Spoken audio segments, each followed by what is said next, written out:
who is worthy of coming to one, or you've got to have the big money.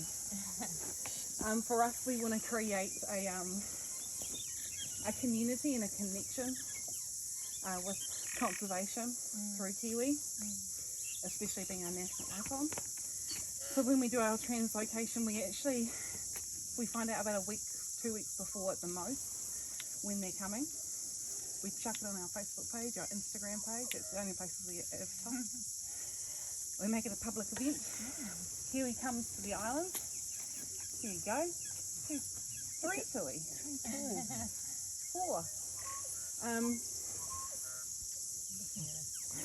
All fluffed out. He must be doing the breeding. That's a really good show, you know. It is.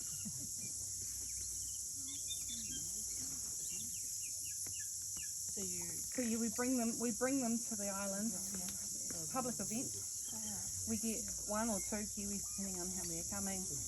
We get one of them out of the box. That's a really and we'll good do show. like a meet and greet with everybody. Like having a selfie, close as me and you, away from a little baby Kiwi. And really create some conservation, communication and connection. Especially with our young ones. You know, they are our next generation. Yeah, they don't get distressed by them. If they do, they start blowing bubbles or start, shuffling around, straight back into the box. And then once that's all said and done, we bring them up to the spot where we were standing and we put them in their little burrows. They go to sleep for the day. And they bust out at night time and go on adventure. Cool. We should join the Facebook group. Facebook or Instagram. Sure. And definitely next time we have a release, which could be soon. Okay. I'll let you. Be at the waiting. Definitely come because it's an awesome thing to experience. Absolutely. All right, guys. So I'm going to talk to you guys about trees and 2 very special trees that we have here on the island. One is right behind you, and it is the Three Kings Kaikoromako, or in Latin, its name is Pinantia baylessiana. This tree was actually thought to be extinct in New Zealand. It was discovered by a man called, I'm going to call him Mr. Bailey, I forgot his first name. But it was discovered in the Three Kings Islands off Cape Reinga, off New Zealand.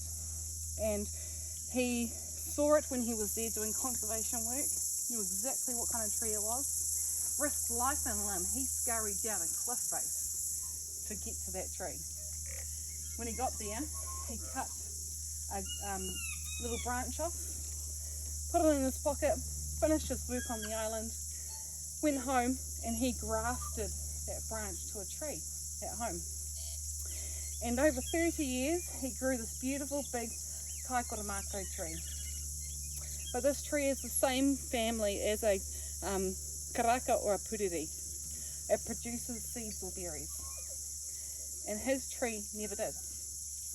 And over those years, he got together with a couple of his mates, did some experiments, and through that they found that his tree was a female tree, and same with the tree that he took that cutting from.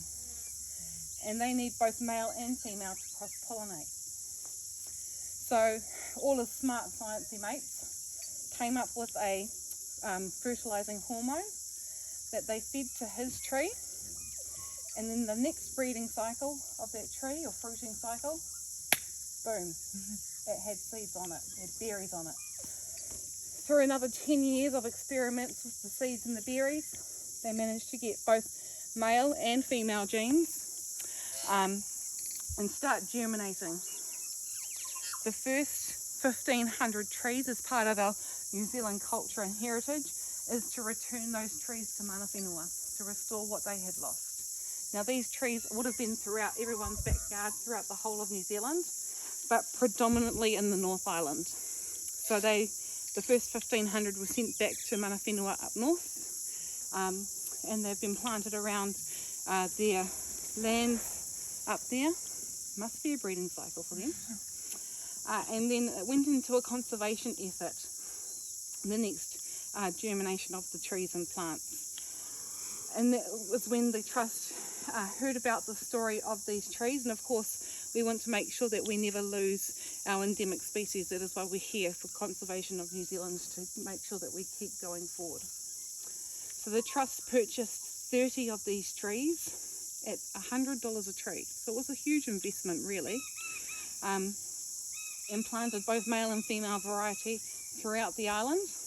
Majority in this area because they are a coastal plant. So we've got one here, one up the back, and then of course there'll be a couple dotted along the coastal edges as well. So these trees are what we call our final phase trees. They're going to break through the forest canopy that's above us now, so the kowhai, the manuka, the kānuka, the pittosporums, and they're going to create a huge forest canopy.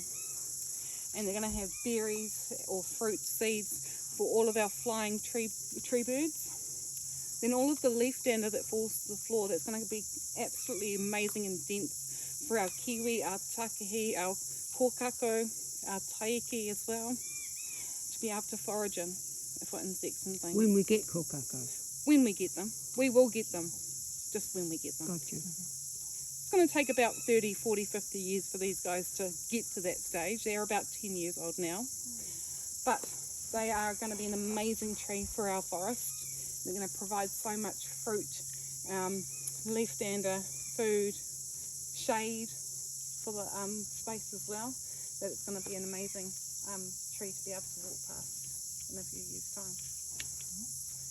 Alright, now we're going to walk and just go to one more tree. Then we're going to walk to the middle or to the staircase. I'm going to stop at the staircase, say a few words, and then you guys are going to carry on up the staircase and you'll be at the top. Sound like a plan? Yep. So another 5-10 minutes at the most.